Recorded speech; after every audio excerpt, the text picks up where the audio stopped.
1. Le journal de 8h sur Europe 1, Fanny Marceau. Bonjour Fanny. Bonjour Dimitri, bonjour à tous. C'est l'information de la nuit. Après avoir proposé d'évacuer la bande de Gaza vers les pays voisins, Donald Trump envisage désormais d'en prendre possession. Écoutez. Je vois une prise de contrôle à long terme. Je vois que ça va apporter une grande stabilité à cette partie du Moyen-Orient et peut-être à tout le Moyen-Orient. Et tout le monde à qui j'en ai parlé aime l'idée que les États-Unis prennent le contrôle de ce territoire, le développement et créent des milliers d'emplois pour en faire quelque chose qui sera magnifique.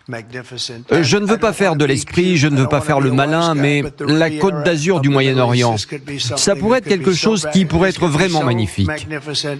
L'affaire de Gaza, la Côte d'Azur du Moyen-Orient, idée saluée par Benyamin Netanyahou. Le Premier ministre israélien reçu hier à la Maison-Blanche estime qu'une prise de contrôle américaine de l'enclave palestinienne pourrait, je cite, changer l'histoire. Bonjour Frédéric Simon. Bonjour Fanny, bonjour à tous. Vous êtes le correspondant d'Europe 1 à Tel Aviv. Cette proposition de Donald Trump a évidemment beaucoup fait réagir en Israël. Oui, l'annonce de Donald Trump a surpris ici, où personne n'imaginait que le président américain allait proposer que son pays prenne le contrôle de la bande de Gaza. L'idée de la réinstallation de presque 2 millions de Gazaouis dans d'autres pays séduit l'aile droite du gouvernement Netanyahou, qui avait menacé de le faire tomber si les combats contre le Hamas ne reprenaient pas dès le lendemain des 42 jours de cessez-le-feu prévus par l'accord. Cette même aile droite exprime ce matin son enthousiasme. Ensemble, nous redonnerons au monde sa grandeur, a écrit le ministre Bezalel Smotrich. D'autres membres de la coalition évoque l'aube d'un nouveau jour, une journée historique pour Israël et le Moyen-Orient. Certains observateurs plus prudents estiment que les propositions de Donald Trump constituent une tactique de négociation censée inciter le Hamas à assouplir ses positions dans le cadre des négociations sur la prolongation de la trêve et la libération de tous les otages. Le président américain a d'ailleurs répété hier que cet objectif restait celui de son administration. Les proches des otages n'en sont pas moins inquiets. Certains se sont déplacés à Washington et ils ont annulé le point de presse qu'ils avaient prévu de donner après la rencontre entre Donald Trump et Benyamin Netanyahou. Merci Frédéric Simon en direct de Tel Aviv pour Europe 1. La proposition de Donald Trump immédiatement rejetée par l'Arabie Saoudite qui plaide, je cite, pour un État palestinien indépendant avec Jérusalem-Est comme capitale. Sans cela, Riyad prévient, pas de relations diplomatiques avec Israël. Alors Donald Trump également en guerre sur le front commercial. Après le Mexique, le Canada, la Chine, c'est l'Union européenne qui est dans le viseur du président américain. Oui, l'UE qui l'accuse de maltraiter les États-Unis en n'important pas suffisamment de produits made in USA. Et Emmanuel Macron prévient, s'il augmente les droits de douane sur les produits européens, il faudra répondre. Oui, mais comment ? La question fait débat parmi les 27, Barthélémy Philippe. Oui, négocier face à l'autoproclamé roi du deal, une gageure, d'autant que l'UE a besoin du gaz naturel américain. Si vous mettez le prix, vous en aurez, a lâché Trump lors du forum de Davos. Le ton est donné, mais l'Europe ne doit pas céder, avertit l'économiste Anne-Sophie Alsif. Ils ont un déficit commercial qui est très important par rapport à nous. On est en situation de force. Et donc c'est en cela qu'on pourra négocier, puisque du jour au lendemain, les États-Unis ne veulent pas du tout acheter de produits européens. Dans cette partie de poker planétaire, la menace d'une hausse massive des taxes sur quelques produits européens stratégiques pourrait être une carte à jouer. Autre méthode, le bluff, explique l'économiste Sylvain Bersinger. On peut lui faire miroiter de lui acheter plus de produits et ça peut fonctionner. Lors de son premier mandat, la Chine avait promis d'acheter une quantité de produits agricoles américains qu'il n'avait en réalité jamais acheté. L'effet d'annonce avait alors suffi à calmer Donald Trump.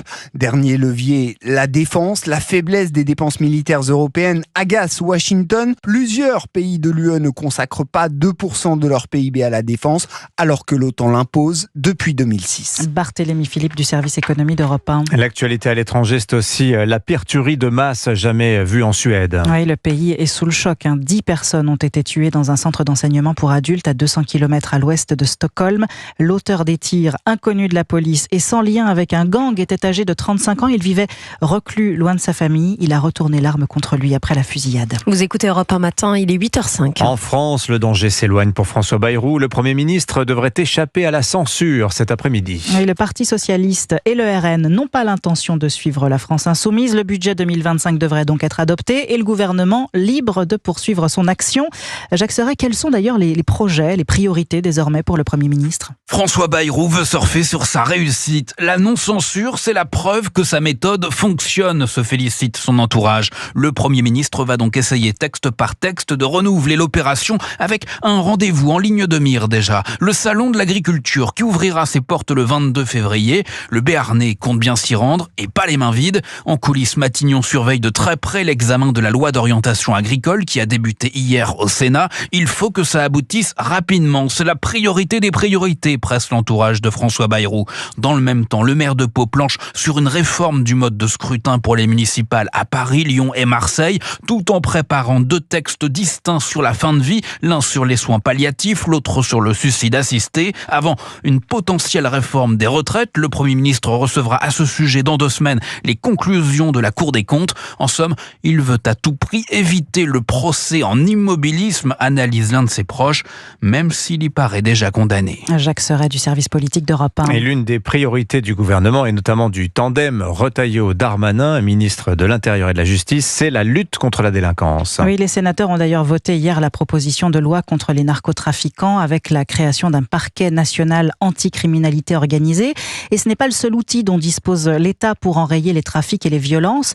À Marseille, par exemple, on expérimente depuis 4 mois une cellule anti-délinquance 360 pour retirer aux malfaiteurs les plus dangereux prestations sociales et titres de séjour. Reportage du correspondant d'Europe 1 dans la cité phocéenne, Stéphane Burgat. C'est au détour d'un dossier lié au trafic de stupéfiants que le préfet de police, Pierre-Édouard Colliex, a décidé de lancer cette unité. Une fusillade, et on me dit, ce sont les frères X, ils sont connus pour trafic de stupes. Et on se rend compte en creusant qu'ils bénéficient, d'une carte de séjour, qu'ils bénéficient de prestations sociales, plus de 10 000 euros de prestations sociales chaque mois. Donc ces prestations suspendues, même des indus qui ont été relevés et qui pourront être récupérés. La cellule antidélinquance est saisie pour les cas les plus graves, stupéfiants, proxénétisme ou encore violence sur des agents de l'État pour décider de premières sanctions administratives sans attendre le temps de la justice.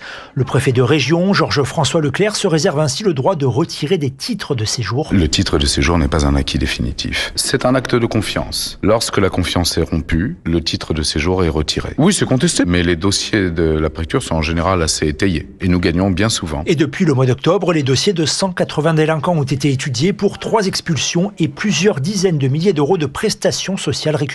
Marseille, Stéphane Burgat, Europe 1. Et puis c'est le temple des voitures anciennes. Le salon Rétromobile ouvre ses portes aujourd'hui, porte de Versailles à Paris. 49e édition, 130 000 visiteurs l'an dernier. Des voitures qui attirent un public de curieux, de passionnés, qui n'hésitent plus à acheter et qui sont de plus en plus jeunes. Reportage chez Mechanicus, c'est le lieu de vente de voitures vintage dans le sud de Paris. Aurélien Fleureau.